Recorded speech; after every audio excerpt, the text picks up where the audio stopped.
Everyone, welcome to our channel wings a Quran. So guys, कैसी चल रही है आपकी तैयारी? VLW के जो एग्ज़ाम है, वी नो कि उसकी डेट आ चुकी है। Now we are making sure हम आपके साथ जो बच्चे कुछ दिन है बैक टू बैक प्रैक्टिस करें। और आ टारगेट विद दिस वीडियो, जो हमने वीडियो सीरीज अब नई निकाली है, आप देख रहे हैं कि हमने GS ओरिएंटेड भी क्वेश्चंस ला रहे हैं 24। वी आर मेकिंग श्योर कि आपके कम से कम 20 अबव आए। मिनिमम की हम बात कर रहे हैं कि इतना अगर टारगेट रखेंगे तो तभी जाके आपका ओवरऑल स्कोर यहाँ पे अच्छा रहेगा। सो ये जो सीरीज़ है ये इंग्लिश ओरिएंटेड है आपकी। Again our target is 20 above. GS oriented की अलग है। We will come back with more such series. Let's start. देखते हैं आज के क्या सवाल है। Also guys, at the end of the video मुझे अपना टोटल बताइए कि आपके 24 में से कितने आए। ऐसे आपकी रिविजन भी का भी पता चल जाएगा एंड ऑल्सो हमें भी पता चल जाएगा आपकी पार्टिसिपेशन ओरिएंटेड। ठीक है। Now what is the first question? What is the synonym of the word pillory? PILLORY. Danger, criticize, compliment, comfort. Okay, the correct answer here is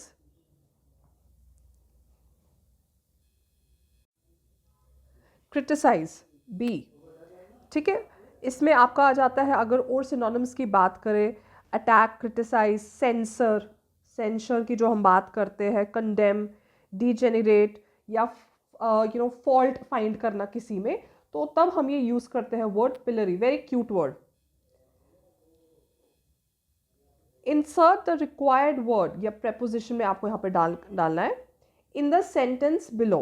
अब प्रेपोजिशन आपके क्या रहते हैं गाइस? लिसन, ये जो हमारी सीरीज है अब इसमें डिटेल एक्सप्लेनेशन थोड़ा मुश्किल हो जाएगी, because considering we are doing 24 questions, तो हर क्वेश्चन में टॉपिक वाइज, अगर मैं हर क्वेश्चन में आपको इस मोमेंट पे, आपके एग्जाम को अब सिर्फ 10-15 दिन रह गए हैं, इस मोमेंट अगर हम आपको एक्टिव पैसिव या डायरेक्ट इनडायरेक्ट का हम आपको मतलब समझाते रहे तो थोड़ा टफ हो जाएगा। दैट वुड मीन कि अभी तक आप प्रिपेयर नहीं है, बट knowing आपकी पार्टिसिपेशन ओवर द मंथ्स कितनी रही है, you guys can solve it any time. So let's focus on the answers. Insert the required word. अब यहाँ पे आपको प्रेपोजिशन डालना है। A tunnel goes dash these hills, through, to, over, under, ये सारे प्रेपोजिशन हैं, आ जाते हैं आपके। The correct answer here is A, through, pass करना। ठीक है।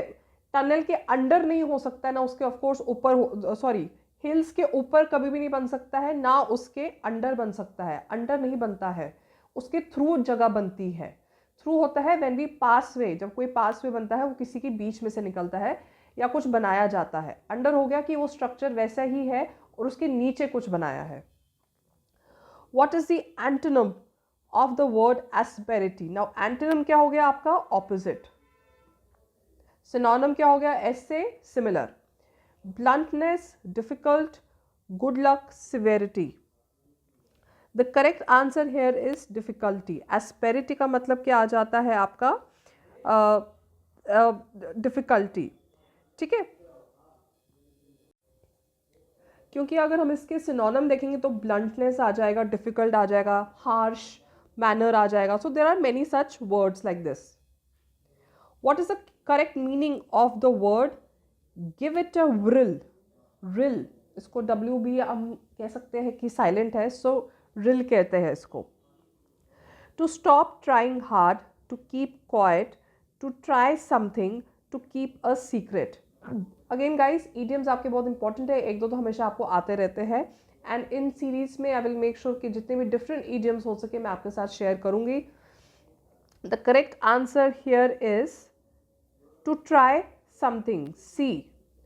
टू क्या है? To give it a whirl, that means अगर आपको अपने लाइफ में कुछ न्यू ट्राई करना है, न्यू कोर्स ट्राई करना है, न्यू एडवेंचर ट्राई करना है, that is how you will write it. Change the sentence below from direct speech to the indirect speech. Now again direct speech हो गया जैसे कहा गया है वैसे ही, इनडायरेक्ट हो गया उसको अलग तरीके से आप उसको पेश करेंगे सेंटेंस को। आदित्य सेड, अलास माई पेट डाइड। नाउ ये जब अलास बात करते हैं plus with exclamation mark, usually हम एक सैडनेस डिनोट करते हैं। ऑफ कोर्स पेट बेचारे की डेथ हो गई तो और भी ज़्यादा सैडनेस कोई भी हो सकता है। तो आदित्य सेड, अलास माई पेट डाइड। अब इसका इनडायरेक्ट स्पीच क्या रहेगा? Aditya exclaimed sadly that his pet died. Aditya mentioned about his pet's death. Aditya informed that sadly his pet died. Aditya told me that his pet died. The correct here is, जैसे मैंने आपको पहले ही एक hint they the, A, exclaimed, okay, that sadly his pet died. Rearrange the jumbled words to form a meaningful sentence. Had travelled a long way, was tired, and the old man. Now, sorry मैं बार बार रुक रही हूँ because of the मौसम. आप लोग भी अपना ख्याल रखिए, एग्जाम्स आ रहे हैं, चेंज ऑफ वेदर की बहुत प्रॉब्लम चल रही है. The old man had travelled a long way and was tired. The old man was tired and had travelled a long way. The old man was tired a long way and had travelled. Yeah, none of the above. The correct answer is the old man had travelled a long way and was tired. Simple. Of course, अगर long way उसने travel किया है तो तभी वो tired, थकावट रहेगी. Insert the article in the following sentence. I'm looking after dash dog while he is on a vacation. I'm looking after what? A dog and the no article. अब ये आपके articles के example है. The correct answer here is C, the dog. The again I have mentioned in earlier English videos, जब specification आती है तब हम the की बात करते हैं. आ जाएगा सिंगुलर, ठीक है, आई नो यहाँ पे भी डॉग सिंगुलर की बात कर रहा है, बट इट इज स्पेसिफाइंग कि एक पर्टिकुलर बंदे की हम बात करें, उस पर्टिकुलर डॉग की, क्योंकि वो वकेशन पे गया है. That is why the dog. Change the below mention sentence from active to passive voice. Nikhil had taken the medicine. The medicines had been taken by Nikhil. Medicines taken by Nikhil. The medicine have been taken by Nikhil. The medicines are taken by Nikhil. The correct answer here is the medicines had been taken by Nikhil. Okay. Now this is your from active to passive. अब आपको पता चलना चाहिए, खुद पता होना चाहिए कि subject और object कहाँ पे कैसे हम active और passive में use कर रहे हैं. Fill the following sentence with the suitable pronoun. Either the leader or his follower did not do dash duty. Then his there. अब there की दो स्पेलिंग है. आज के टाइम पे भी लोगों को इन दो स्पेलिंग में कंफ्यूजन होती है. चलिए मैंने आपको हिंट दे दिया, इन्हीं दो में से आंसर है. लीडर या लीडर और उसके जो चमचे हैं, फॉलोअर्स है, अपनी ड्यूटी नहीं करते. There, D is the answer. जब हम EIR पे बात करते हैं हम ह्यूमंस को डिनोट कर रहे हैं, ये हमेशा याद रखना. देयर इज अ ट्री, तब हम THERE यूज करते हैं. THEIR आता है humans oriented. Choose the correct spelling. Acquaintance की बात कर रहे हैं. एक्विंटेंस क्या रहता है? आपके जान पहचान में कोई बंदा ना हो. ये बंदा जरूरी नहीं आपका कोई फ्रेंड हो, बट इसको हम ये भी नहीं कह सकते कि मैं इसको जानता नहीं हूं. सो एक्वेंटेंस इज समवन जिसको आप सिर्फ जानते हो. सो अब ये सारे वर्ड्स है. अब बताइए इसमें करेक्ट स्पेलिंग क्या है? द करेक्ट हियर इज ए, एक, ACQ, यूएंटेंस, UAIN. ओके, काफी बार ई लोग यूज करते हैं, बड़ी बार ऐसा भी हुआ है. एक्विटेंस की बात कर रहे, एक्वे, यू के बाद ए पे भी फोकस है, एक्विंटेंस.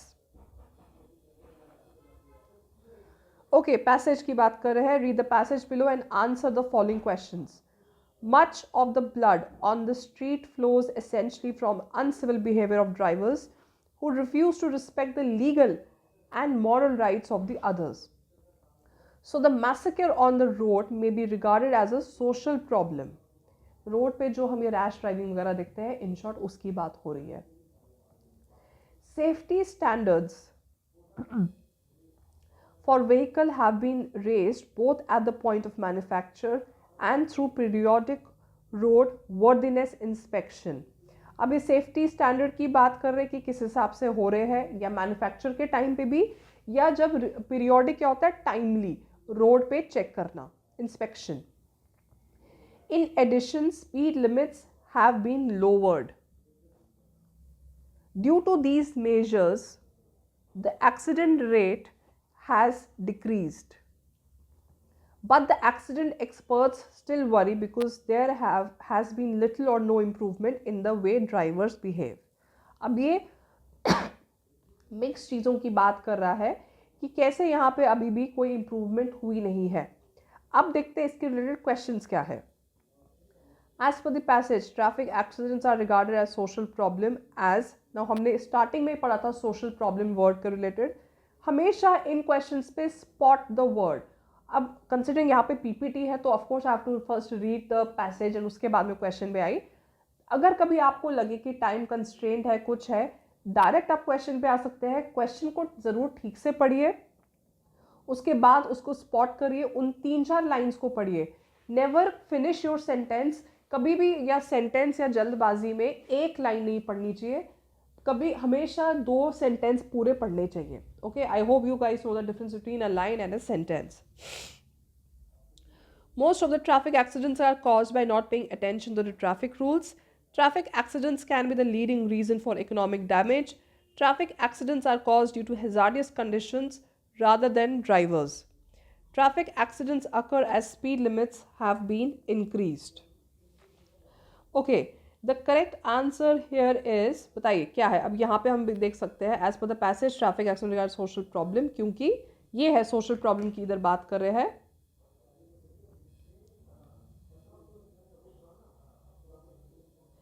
ए, ठीक है. इसी का एक और क्वेश्चन है. As per the passage safety standards for vehicles have been raised. Safety standards अगर व्हीकल का रेज हुआ है किस चीज़ के related, at the time of manufacture and having timely road inspection, या by lowering the speed limits, या by improving लोगों का behavior, ड्राइवर का behavior, या declaring that motor vehicle जो है वो एक dangerous invention है. अब ये ऐसा तो कुछ mention हुआ नहीं है, बट हाँ A point ज़रूर mention हुआ है यहाँ पे आपका, इस point पे. ठीक है. So we need to read at least 2-3 sentences कि हम बाद में उसका deal कर सकते हैं. Question number 13. Read the sentence and fill up the suitable tense. Sam dash sleeping for 3 hours. Have been, had been, has been, या will be. Okay? अब Sam already सो रहा था 3 घंटे से. Has been, the correct answer is has been. Has been हम कब use करते हैं? जब no longer वो significance हो. Okay? Like present में भी यूज़ कर सकते हैं. Have been, of course has been तो हम यूज़ कर सकते हैं थर्ड पर्सन के साथ भी, सिंगुलर सब्जेक्ट के साथ भी. Choose a correct pair of option as a answer. Correct pairing यहाँ पे क्या आ जाता है, जैसे आपका वर्ड आता है पीस या पीस. अब ये हो गया टुकड़ा, ये हो गया शांति, ये हो गया DESERT हो गया आपका रेत, DESSERT हो गया आपका वो शादियों वाला बैक टू बैक मीठा जो हम खाते हैं, dessert. The dash was won by the new actor, but the dash was won by the populist actor. अब यहाँ पे जो आपके ऑप्शंस है, काफ़ी लोग इसको इंटर रिलेटेड यूज़ करते हैं. Award prize, award reward, reward award, reward prize. The correct answer here is B, कि award was won by the popular by the new actor. सो कोई न्यू एक्टर ने अवार्ड जीता, बट रिवॉर्ड में बहुत सारी चीज़ें आप एक्सट्रीम कर सकते हैं. अगर हम एक्टिंग की बात कर रहे हैं, हमारे कुछ एक्टर्स हैं जो बोलते हैं वी वांट रिवॉर्ड ओनली. वो गया लोगों का प्यार, बॉक्स ऑफिस कलेक्शन, लोग आपकी फ़ैन फॉलोइंग बढ़ना, घर के बाहर भीड़ होना. तो हम जानते हैं वो कौन एक्टर है. आप भी मुझे बताइए कौन है. Choose a option in order to correct the sentence. अब यहाँ पे ऑप्शंस दिए, इसमें से दैट मीन्स कौन सा वाला आपको बताना है गलत है, या लास्ट भी आप बता सकते हैं कि शायद इसमें कोई एरर ना हो. The road to famous monument passes through a forest. The correct answer here is B. To a famous, यहाँ पे अ आना चाहिए, बिकॉज यहाँ पे हम एक मॉन्यूमेंट की बात कर रहे हैं, अगेन अगर उस मॉन्यूमेंट का नाम होता तब द आता। एक मॉन्यूमेंट अगर एस होता तो हम अ नहीं लिखते। So these are the small small things you have to understand हम कैसे यूज करते हैं। Identify the correct modal use in the following sentence. My friend dash play the piano very well, must, can, shall, would. अब देखिए शैल और must हम तब use करते हैं जब गाइज थोड़ा कुछ आ जाता है कि ज़रूरी हो करना है, मतलब ओब्लाइज्ड। मस्ट तो हम तब करते हैं ओब्लाइज अगर करना हो किसी चीज़ को। शैल आ जाता है आपका मैंडेटरी, जैसे आपकी मैंने बड़ी बार आपको प्रीवियस लेक्चर्स में भी बताया हुआ है कि शैल हम तब यूज़ करते हैं जब कुछ मैंडेटरी हो, जैसे स्कूल की यूनिफॉर्म है, आपको स्कूल में यूनिफॉर्म पहननी है, तो तब वहाँ पे हम लिखते हैं you shall wear a uniform to school every day, shell.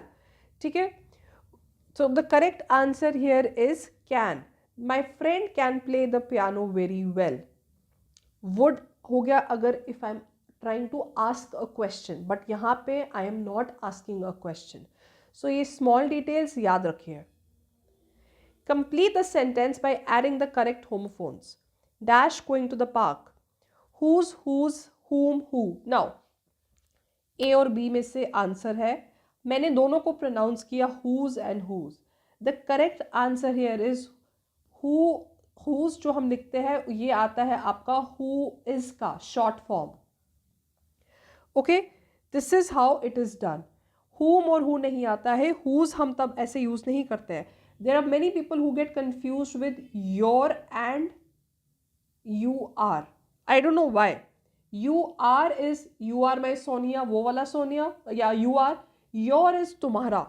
Okay, so never get confused. जब भी हम apostrophe आर ई के बाद ऐसे करते हैं या एस यूज करते हैं, जैसे यहाँ पे यूज किया है, तब हम दैट मीन्स किसी का शॉर्ट फॉर्म यूज कर रहे हैं, जैसे डोंट हो गया डू नॉट। ठीक है, हुज हम ये वाला हुज हम तब यूज करते हैं जब हम बात करते हैं कि ये किसको बिलोंग करता है, whose book does it belong, तब हम ये नहीं यूज करेंगे। Spot the error in the sentence below. It has been proved multiple times that Karishma is a honest girl. या इसमें no error है, एक error है, बताइए क्या है। यहाँ पे error है आपका थर्ड में, is an honest girl। अब हमने पहले भी बात की हुई है, जब देखिए ऑनेस्ट को भी प्रोनाउंस एज ओ से स्टार्ट करते हैं, नॉट एच, हॉनेस्ट नहीं होता। Same is hour, it's not hour, 10 hours, hours होता है not horse, always remember. So जब हम इसको प्रोनाउंस करते हैं एज समथिंग जो स्टार्ट होता है आपका वावल्स से, वाल्स या वाल्स जैसे भी आपको प्रोनाउंस करना है, तब हम उनके सामने एंड डालते हैं। जैसे आपकी एमफिल की बात करते, एमएससी की बात करते हैं, एमफिल की बात करते हैं, तब भी हम यूज करते हैं and. Choose a correct tense in the following sentence. Himesh fell off the ladder when he dash the roof. Is mending, देखो fell off the ladder, fell तो एनीवे आपका पास्ट आ गया, तो ये पास्ट के रेफरेंस में बात कर रहा है। वो लैडर सीढ़ियों से गिर गया जब वो मेंडेड, मेंडेड has mending, was mending, was mending, this is the correct answer. ठीक है, कर रहा था, दिस इज अ डिफरेंट, कर लिया इज मेंडेड, पर वो कर रहा था तभी तो गिरा वो। From the given sentence, which among the following is a clause? A clear blue sky welcomed us in Dehradun. Clause में आपका क्या आ जाता है, दैट मीन्स कोई ऐसे सेंटेंस दिया जहाँ यहाँ पे है, वहाँ पे आपको बताना पड़ता है क्या ये नाउन का क्लॉज है, एडजेक्टिव का क्लॉज है, एडवर्ब का है। वो गाइज आप मुझे बताइए कौन सा है इस लेक्चर में, इस वाले क्वेश्चन का आप मुझे बताइए इसमें कौन सा है, या आपको लगता है कोई और भी है, बट इसका करेक्ट आंसर है अ क्लियर ब्लू स्काई। ठीक है, this is the correct answer, but आप मुझे बताइए यहाँ पे कमेंट सेक्शन पे कि ये कौन सा क्लॉज आता है। Rearrange the following words to frame a proper sentence. Okay, You the Have latest by John Grisham read novel. Have you read the latest novel by John Grisham? The latest novel by John Grisham have you read? Have the latest novel read by you, John Grisham? Okay, तो meaning ही change हो रहे हैं. कभी भी meaning change नहीं करना चाहिए. पहले वर्ड्स को एक एक करके देखिए क्या बोलना चाहता है, उसके बाद सेंटेंस फ्रेम करने की कोशिश करिए. So the correct answer here is first वाला आपका. क्या आपने लेटेस्ट नॉवल पढ़ी है by John Grisham? He is actually a very good author. Check the correct spelling of the following sentence. Mister Thakur is the new dash of our school. Again बहुत लोगों को इसमें प्रॉब्लम होती होगी, मैं आपको हिंट दे देती हूँ. इन दो में से कुछ है. सी और डी तो नहीं है. डी ऑप्शन में क्यों दिया गया है? क्योंकि काफ़ी लोग बोल देते हैं इट्स ओके, कोई भी इन दो में से चलेगा. नो, स्कूल के प्रिंसिपल की जब हम बात करते हैं तब पैल PAL आता है, ये याद रखिए. जब हम उसूलों की बात करते हैं तो तब आता है आपका PLE. ठीक है, this is the only way to remember. Add the best suited articles in the sentence below. A dash lion is dash king of jungle. I think मैंने शायद पहली आंसर दे दिया. Dash lion is dash king of jungle. A lion is the king of jungle. एक lion, ये एक पे focus कर रहा है, ना कि उसने lions लिखा है. ठीक है, lion क्या है? The king. फोकस आ रहा है इस पे the king of United Kingdom. Okay, तो हमेशा इन चीजों के सामने द लगता है when we are specifying something. Add the suitable preposition in the following sentence. Ashok does not play cricket and dash does Vinod. Now ये interesting है आपका. Not and nor और neither में example. So neither, none, nor. The correct here is B. Okay, जैसे हम कभी sentence देते हैं neither one of the children were well behave, that means in दो में से कोई भी जो था वो बिहेव नहीं था. सेम हम लोग यूज करते हैं either you can come to my place or we can hang out tomorrow. So whenever we use either तो हमें और यूज करना होता है. Whenever we use neither तो depending on the circumstances nor या not use होता है. ठीक है, नन नहीं, नन हो गया कुछ भी नहीं, नॉर ना ये ना वो, उस टाइप का हम ये सेंटेंस की जब फ्रेमिंग करते हैं तब बोलते हैं. ओके, सो गाइस 24 क्वेश्चन हमने डिस्कस किए. ऐसे ही रोज हम कुछ ना कुछ डिस्कस करते रहेंगे. आपकी GS की भी सीरीज चल रही है. प्लीज लेट मी नो आपका टोटल स्कोर कितना हुआ है इसका. Okay, so see you guys, कल और मिलते हैं ऐसे और डिस्कस करने के लिए. Bye bye.